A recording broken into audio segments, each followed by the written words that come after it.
The sky above Los Angeles stretched in layers of pale orange and faint lavender, the last remains of dawn dissolving into the steady brightness of morning. From the hills, the city spread endlessly below, streets running like veins, palm trees poking against the horizon, rooftops shimmering with the promise of heat that would rise as the day matured. It was a city that never really slept, only shifted tones, and as traffic began its chorus on the freeways, the hum of possibility vibrated through the air. Eliza stood in front of the wide window of her Silver Lake apartment, barefoot, the coolness of the wooden floor seeping into her skin. She pulled the curtain aside and watched the reflection of the sun catch against a row of parked cars. Her hair, chestnut and slightly unruly from sleep, framed her face in soft waves. She tucked one strand behind her ear, her movements unhurried, yet her mind restless. She felt the familiar tug of expectation, that strange mixture of hope and fear that had followed her ever since she moved to Los Angeles with her suitcase, and the belief that life here could be different. She wrapped her sweater closer around her shoulders, the knit fabric coarse but comforting, and whispered to herself, almost inaudible, "Maybe today will matter." It was a thought she often had, though she never told anyone. Out loud, it might sound naive, like a child clinging to fairy tales, but privately, it was the way she fueled her days. The kettle whistled in the kitchen. She poured hot water over loose tea leaves, inhaling the steam, letting it calm the nerves she could never quite explain. The aroma reminded her of home, though home was now fragmented, scattered across memories of a small town far away, family visits that grew rarer, and friends she promised to call but rarely did. Los Angeles demanded all of her attention, every ounce of energy, as though the city itself was a test of endurance. Miles away, across the sprawling grid, Daniel parked his car along a quiet stretch of Melrose Avenue. He leaned against the driver's seat for a moment, his hand still on the steering wheel, his breath steady, but heavy with the weight of decisions he had not yet made. His tall frame shifted slightly as he exhaled, running his palm over his jaw, feeling the faint roughness of stubble. His dark hair fell forward, and he pushed it back absent-mindedly, revealing eyes that carried both fatigue and determination. He stepped out, adjusting the cuff of his shirt. His clothes were simple, but carefully chosen, a crisp button-down, sleeves rolled at the forearms, jeans that fit without effort, sneakers scuffed from use, but reliable. To strangers, he might look like any other man beginning his morning, but inside he carried a restlessness that clung to him even more tightly than the warm California air. Another day, he thought, watching a delivery truck rumble past. Another chance to figure it out or lose more time pretending I already have. Daniel worked in production, not the glamorous side of Hollywood, but the machinery that kept stories moving, schedules, budgets, sets. He liked the structure, the control, the feeling of order, though lately it had all begun to feel mechanical, drained of the spark that once drew him to it. What he missed, though he rarely admitted it, was the raw feeling of connection, something unplanned, something unpolished, something that would matter beyond numbers on a spreadsheet. He began walking, the morning breeze brushing against his skin, carrying with it the smell of coffee drifting from a nearby cafe. It was there, by chance, that his path would cross with Eliza's. She had chosen the same cafe, drawn not only by the tea selection, but by the quiet corner table where she often wrote in her notebook. Writing was her way of holding herself together, though she would never have the confidence to call herself a writer. She scribbled observations, fragments of feelings, conversations overheard on buses, impressions of strangers whose expressions told her entire novels. She carried the notebook everywhere, the cover worn, the pages crowded with both neat lines and hurried scrawls. This morning, she placed the notebook beside her cup and let the pen rest between her fingers, tapping gently as she watched the street outside. When the bell above the door jingled, she barely glanced up, but her attention was drawn by the shift in atmosphere, the subtle presence of someone who carried himself differently. Daniel entered, the sound of his steps firm but unhurried. His eyes scanned the cafe, lingering only a second on each detail, until they landed on an empty seat by the counter. He ordered coffee, his voice low, deliberate, and sat down. Eliza noticed the way he held his cup, his fingers steady, his gaze momentarily distant, as though measuring the day ahead. She returned her attention to her notebook, but her hand betrayed her, writing slower, her focus divided. Why him? She wondered, though she didn't even know his name. It was not unusual to notice people in Los Angeles, a city filled with faces that blurred together, but something about him felt less fleeting, as though he belonged to a different rhythm than the city's endless rush. Daniel, meanwhile, caught himself glancing toward her table. She sat with an air of quiet determination, her pen moving across the page with fluid certainty, her posture relaxed but intent. Her sweater looked soft, her hair catching the light from the window in a way that seemed almost deliberate, though he sensed it wasn't. She had that rare ability to be present without trying. Their eyes met once, just briefly, and then both looked away, the silence between them stretching, delicate yet charged. Neither spoke, but both felt the small tremor of awareness that accompanies to lives brushing against each other for the first time. Eliza told herself to focus, scribbling a line in her notebook that read, "Sometimes the city places strangers in the same room to remind us we are not invisible." She stared at the words, her heart beating faster than she expected, as though writing them had revealed too much. Daniel finished his coffee and stood. His chair scraped softly against the floor, and for a moment, she thought he might say something, perhaps even acknowledge her presence. But he didn't. He left as quietly as he came, the door closing behind him with a soft jingle of the bell. Eliza sat still, the pen motionless in her hand. She let out a breath she hadn't realized she was holding, feeling a peculiar emptiness, as though a scene had ended before its climax. She scolded herself for the foolishness of it. He's just a man having coffee, nothing more. Yet the trace of him lingered, like the aftertaste of something bittersweet. Daniel walked down the sidewalk, the sun now higher, casting long shadows across the pavement. He could not shake the image of the woman in the cafe, the curve of her pen against paper, the way her eyes seemed to hold questions she didn't ask aloud. He wondered what she was writing. He wondered if he'd ever know. Days passed, each one carrying the same mix of motion and monotony. Yet beneath it all, something had shifted. Eliza returned to the cafe, unable to explain to herself why, though she told herself it was simply routine. Daniel found himself lingering in that same neighborhood, though he had no real reason to be there. It was on the fourth morning that their paths crossed again. Eliza sat in her corner, notebook open, tea steaming beside her. She was sketching the outline of a character when the door opened and Daniel stepped inside. Her hand froze mid-sentence. She felt her pulse quicken, her stomach tighten with the strange anticipation of recognition. This time, when he glanced her way, his gaze lingered a second longer. He ordered his coffee, then hesitated, scanning the room for a seat. The only open table was near hers. Their eyes met again, and this time he offered the smallest of nods, almost imperceptible, but enough to shift the air between them. She returned it with a faint smile, one corner of her mouth lifting.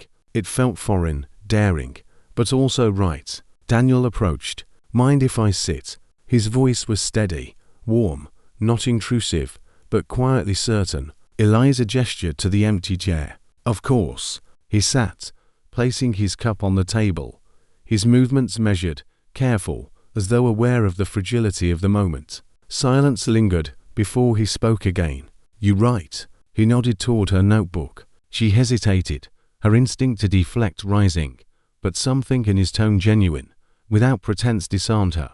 "Sort of," she admitted. "Mostly thoughts. Nothing serious." He studied her face for a moment, the honesty in her eyes. "Sometimes that's the most serious kind." Her cheeks warmed. She wasn't used to strangers responding that way. Most people dismissed her scribbles as a hobby, a distraction, but he had given the words weight. "And you?" she asked. "What do you do?" Daniel leaned back slightly, considering. "Production, film sets, mostly logistics, less interesting than it sounds." She tilted her head, her hair falling over her shoulder. I doubt that. You look like someone who notices things. He almost laughed. Is that good or bad? Depends what you do with it, she said softly.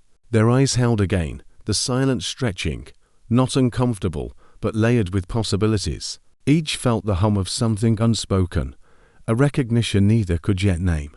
The hum of the cafe wrapped around them, the quiet clatter of cups, the hiss of the espresso machine, fragments of conversations that rose and fell like the tide. Yet within their corner, it felt as though a bubble had formed, enclosing them in a fragile space where words carried more weight and silences spoke in softer volumes than the noise outside. Daniel leaned forward slightly, his hands wrapped around his cup, the heat soaking into his palms. He noticed how Eliza's fingers brushed the edge of her notebook absent-mindedly, as if needing the contact to ground herself. She glanced down, then up, her lashes catching light from the window. So, he said after a pause, what were you writing before I interrupted? Her lips curved into a wry smile. You didn't interrupt, and it wasn't much, just impressions. Of the morning, he asked. Of everything, she answered. Sometimes the city feels too big. Writing makes it smaller, like I can hold pieces of it in my hands for a while. Daniel let the words settle. He thought of his own work, how each day was an endless negotiation of time and money, things that vanished as quickly as they appeared. To hear her describe the city as something that could be held, it startled him with its tenderness. I think I understand, he said softly. For the first time in months, Eliza felt she wasn't explaining herself to a wall. She studied him quietly, noticing the way his shoulders straightened even when he was relaxed, the subtle discipline of someone who carried responsibility everywhere he went. His eyes, dark and steady, seemed to read deeper than his questions revealed. The conversation drifted easily, though neither of them asked the questions that might have broken the spell. Where are you from? What do you want from me? Instead, they spoke of small things, the unpredictability of Los Angeles weather, the frustration of traffic, the smell of jasmine that sometimes filled the air at night.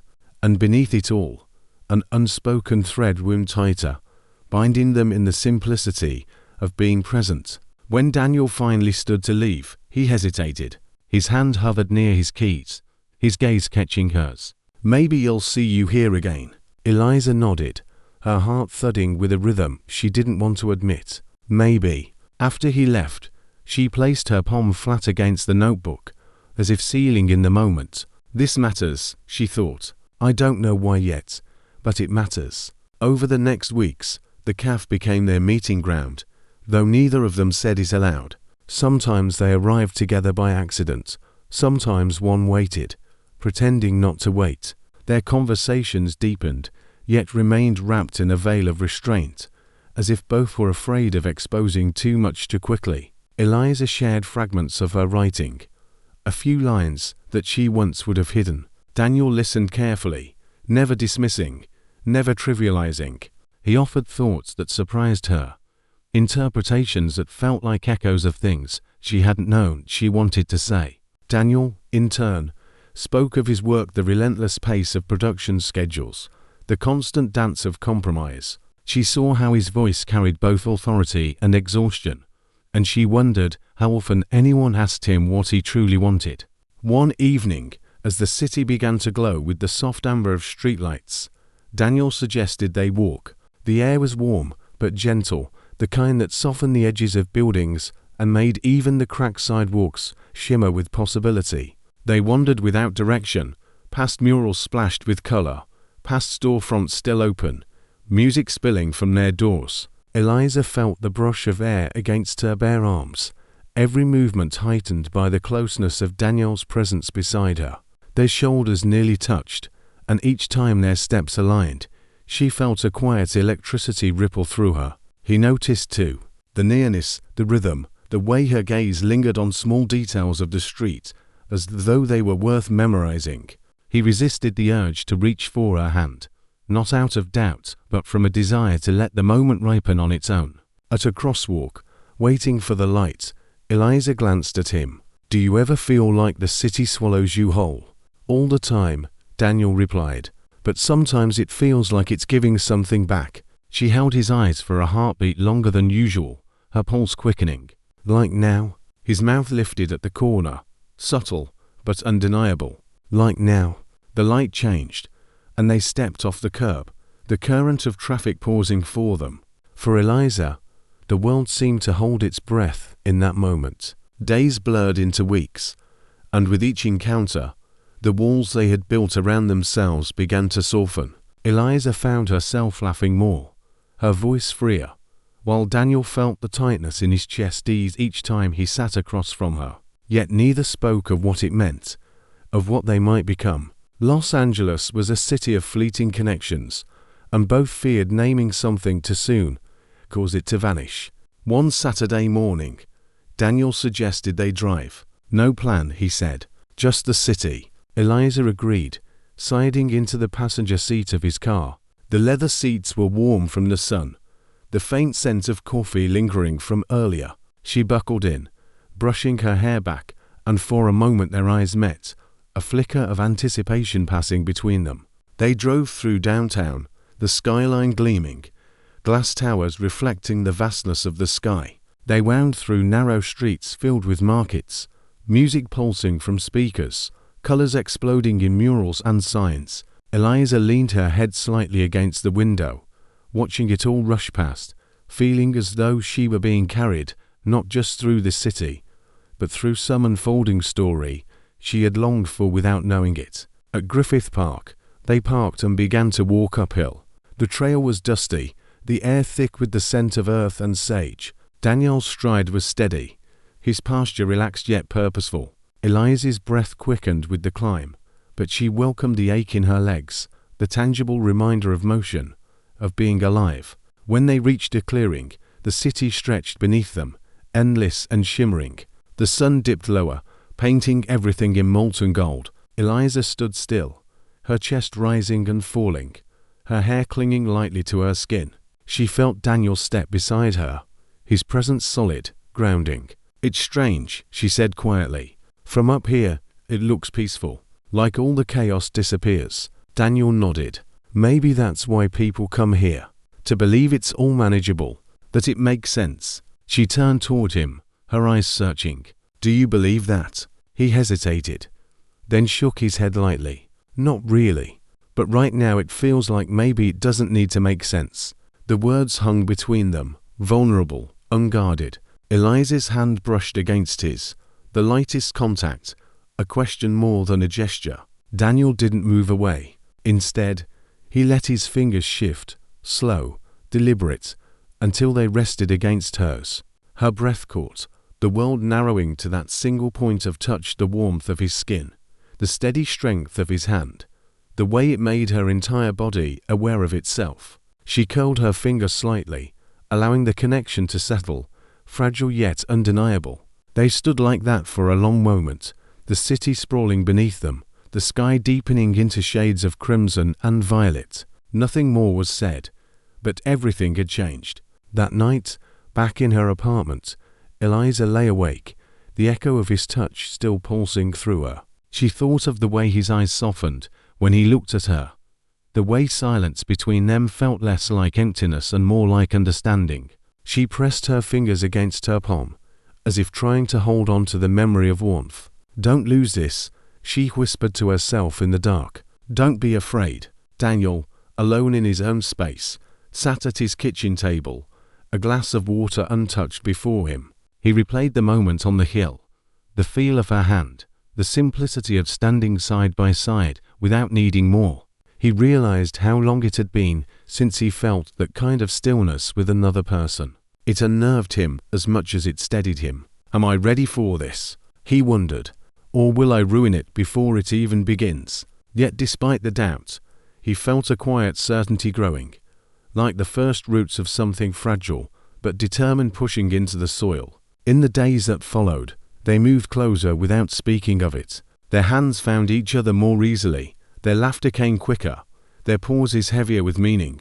They explored the city together, nights at the pier with the ocean wind tangling her hair, afternoons in bookstores where Daniel read lines aloud just to see her smile, mornings spent wandering farmers markets, brushing shoulders in the press of the crowd. Each moment carved itself into them, a rhythm neither wanted to break. Still, beneath the sweetness, both carried shadows. Eliza felt the weight of her doubts, her fear that she was too fragile, that Los Angeles would chew her up and spit her out, and that Daniel, steady as he seemed, might one day decide she wasn't enough. Daniel wrestled with his own walls, the part of him that guarded against disappointment, that measured everything in terms of loss before it could even be gained. But for now, neither let those fears speak too loudly. Instead, they chose to keep walking forward, step by step, hand in hand, through the endless sprawl of the city. The heat of summer settled over Los Angeles like a blanket,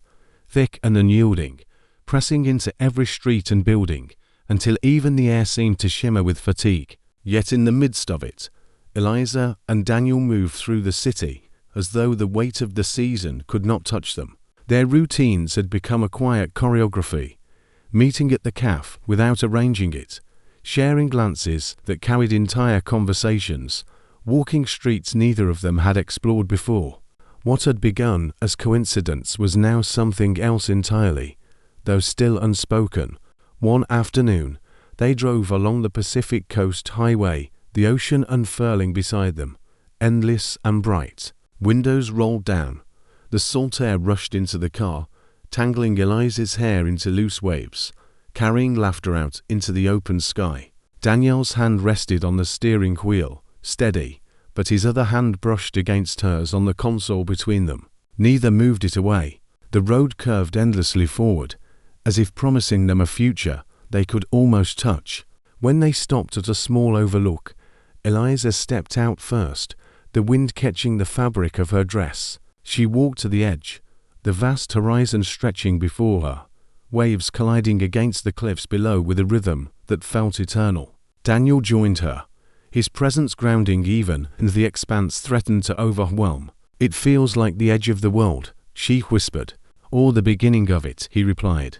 Her eyes flickered toward him, caught by the subtle weight in his voice. She wanted to ask what he meant, to demand if he saw them standing together at the start of something larger than both of them.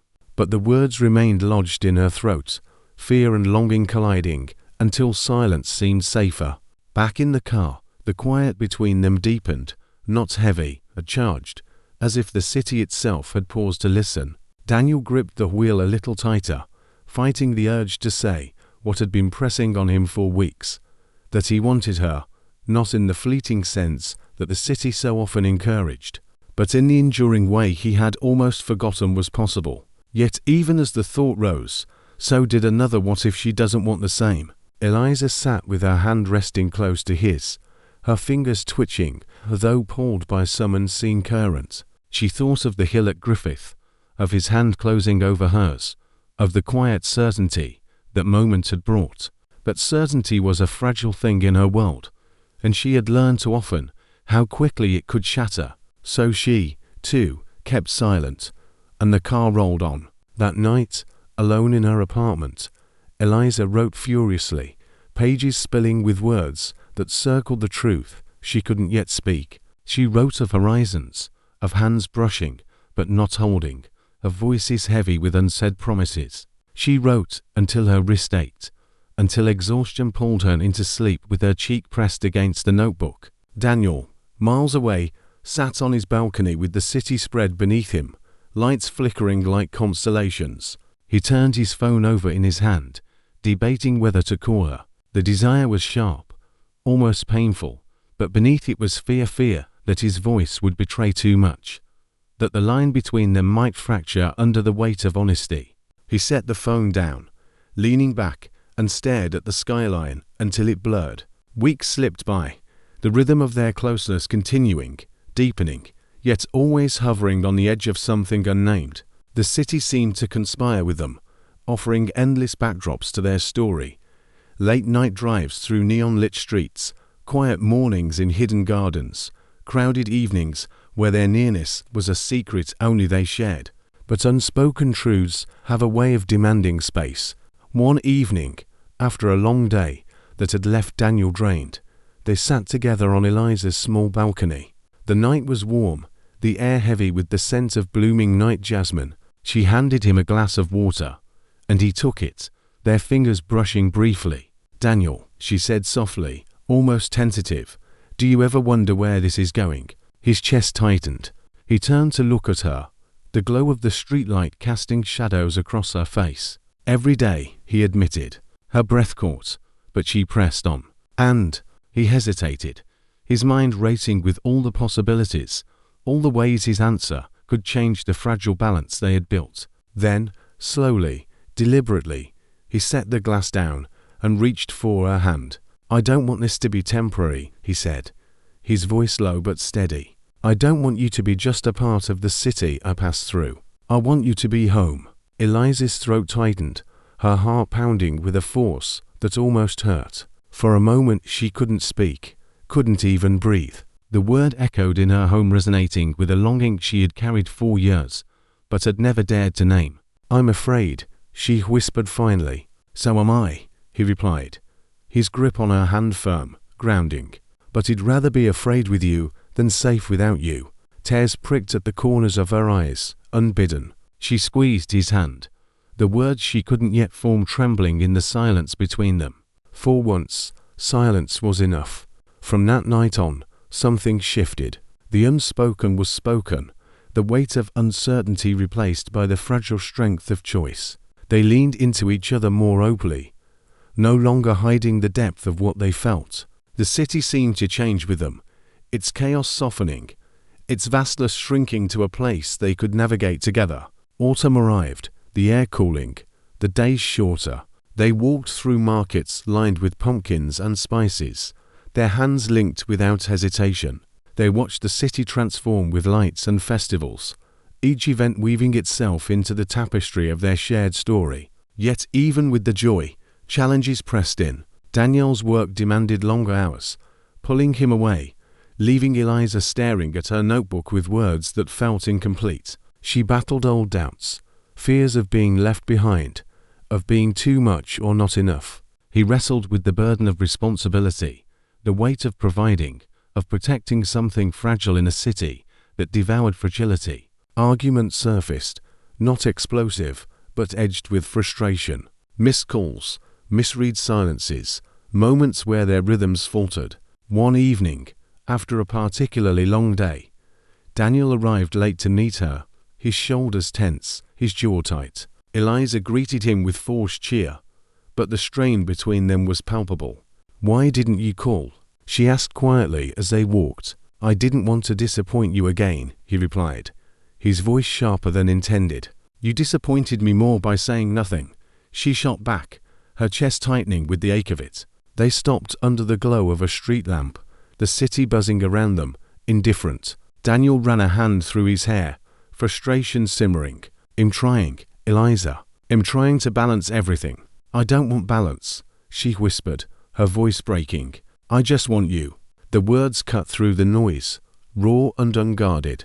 Daniel froze, staring at her, the vulnerability in her eyes shattering his defenses. He reached for her, pulling her into his arms, holding her tightly as if anchoring them both. "I'm here," he murmured against her hair. "Even when I fail, I'm here." She clung to him, the tears finally spilling, soaking into his shirt, and in that embrace, they both realized that love was not the absence of struggle, but the choice to remain, again and again, through the storm. Winter came softly to Los Angeles, more a shift in light than in temperature. They spent evenings wrapped in blankets, sharing stories, laughter echoing against the quiet. Eliza's writing grew bolder, fueled by the certainty of Daniel's presence. Daniel, in turn, found his strength not in perfection, but in the quiet moments of being with her, of knowing he was not alone. On New Year's Eve, they stood on a rooftop overlooking the city, fireworks blooming against the night sky. Daniel slipped his hand into his pocket, his heart pounding as he felt the small box hidden there. He looked at Eliza, her face illuminated by the bursts of color, her eyes wide with wonder. "Eliza," he said, his voice almost lost in the noise around them. She turned, meeting his gaze, and in that instant the world seemed to still. He sank to one knee, pulling the box free, the words trembling on his lips, but clear. I don't want just pieces of this city, or fragments of us. I want the whole story. With you. Will you marry me? Her breath caught, tears spilling freely now, joy breaking through every fear she had ever held. She nodded, her voice shaking but strong. Yes. The crowd around them erupted in cheers for the fireworks, but for Daniel and Eliza, the only explosion that mattered was the one in their hearts, the certainty that whatever storms might come, they had chosen each other. As the new year began, Los Angeles stretched wide before them, vast and unpredictable, but no longer daunting. Together, they walked into it, hand in hand, hearts steady, ready to write the rest of their story in the city that had brought them together. And for the first time, neither of them felt swallowed by its size. Instead, they felt held by it, as though Los Angeles itself had been waiting, all along, to witness a love that could endure.